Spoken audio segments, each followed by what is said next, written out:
This is West African Voice Network.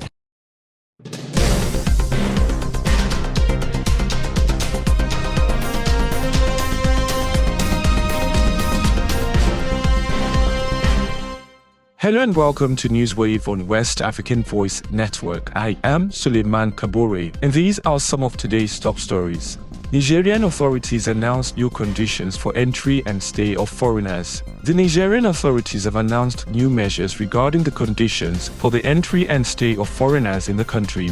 The President of the National Council for the Safeguarding of the Homeland, CNSP, and the Head of State, General Abdurrahman Tiani, signed an order today outlining the new regulations. Under the terms of this order, the entry and stay of foreigners require the possession of valid travel or residence permit and document. The order also specifies that individuals caught violating these provisions may face administrative measures such as expulsion, rejection, administrative detention, repatriation, or return to the border. Additionally, criminal sanctions may apply.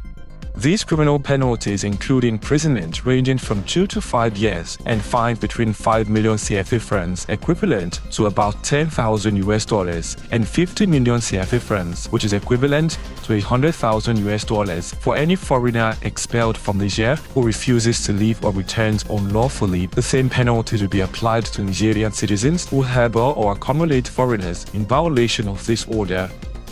Malian government seizes gold from Canadian company over tax dispute. The Malian government has seized several tons of gold from Canadian mining company Barrick as part of the prolonged tax dispute involving unpaid royalties estimated at hundreds of billions of CFA francs.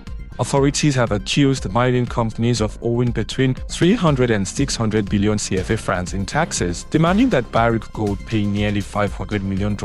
While agreements were reached with other operators, negotiations with Barrick Gold failed, leading to the precautionary seizure of its gold. Barrick Gold criticized the move as an extreme measure and labeled it as illegal in a public statement. The company also hinted at the possibility of suspending its operations in Mali. Sierra Leone declares Mpox public health emergency. Sierra Leonean authorities have declared the Mpox virus a public health emergency following the confirmation of 2 cases. The country's health minister, Austin Dembe, made the declaration on Monday after a second case of the deadly viral disease was confirmed. The National Public Health Agency announced on social media that the second case involved a 21-year-old man who exhibited symptoms on January 6. However, the agency added that neither of the confirmed cases had known recent contact with infected animals or other sick individuals. Last week, Sierra Leone reported its first confirmed case of the virus since the African Union's health watchdog declared a public health emergency over the growing Mpox outbreak on the continent last year.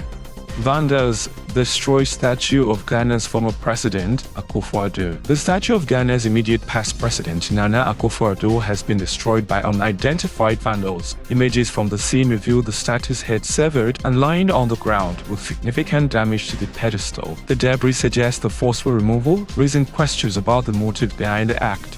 This is not the first attack on the statue, as it had been partially vandalized last month with one leg damaged. Unveiled last year in honor of the former leader, the statue sparked backlash on social media. Critics questioned the allocation of public funds for its construction, particularly during a time of economic hardship in the country. It remains unclear whether authorities will launch an investigation to identify and apprehend perpetrators. Senegal and Mauritania strengthen economic cooperation. The government of Senegal and Mauritania have reaffirmed their commitment to bolster economic cooperation during high-level discussions co-chaired by their leaders on Tuesday in Nouakchott. The talks coincided with a 3-day official visit by the Senegalese Prime Minister Ousmane Sonko to Mauritania. Key agenda items included fostering reciprocal investment, harmonizing regulatory frameworks, and advancing shared infrastructure projects. Senegalese Prime Minister Ousmane Sonko emphasized the pivotal role of the private sector in driving Senegal's economic growth, stating that 2/3 of the expected investment must originate from public-private partnerships or private initiatives. Echoing this sentiment, Mauritanian Prime Minister Mokhtar Ould Diaye underlined the importance of establishing robust foundations for economic collaboration. He highlighted the shared resources of the two nations, particularly in renewable energy,